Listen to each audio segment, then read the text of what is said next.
Puis ils dirent: Seigneur, allonge les distances entre nos étapes. Et ils se firent du tort à eux-mêmes. Nous fîmes d'eux, donc, des sujets de légende, et les désintégrâmes totalement. Il y a en cela des avertissements pour tout grand endurant et grand reconnaissant. Et Satan, a très certainement rendu véridique sa conjecture à leur égard. Ils l'ont donc suivi, sauf un groupe parmi les croyants. Et pourtant, ils n'avaient sur eux aucun pouvoir, si ce n'est que nous voulions distinguer celui qui croyait en l'au-delà et celui qui doutait. Ton Seigneur, cependant, assure la sauvegarde de toutes choses. Dis, invoquez ceux qu'en dehors d'Allah vous prétendez.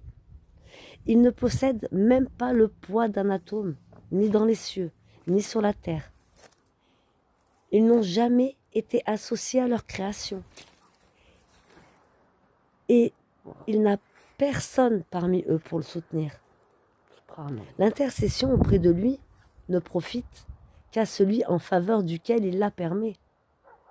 Quand ensuite la frayeur se sera éloignée de leur cœur, ils diront: qu'en dit votre Seigneur? Et ils répondront: la vérité, c'est lui le sublime, le grand. Dis, qui vous nourrit du ciel et de la terre? Dis, Allah. C'est nous ou bien vous qui sommes sur la bonne voie ou dans un égarement manifeste?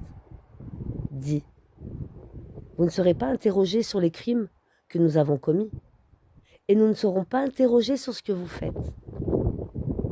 Notre Seigneur nous réunira, puis il tranchera entre nous avec la vérité, car c'est lui le grand juge, l'omniscient.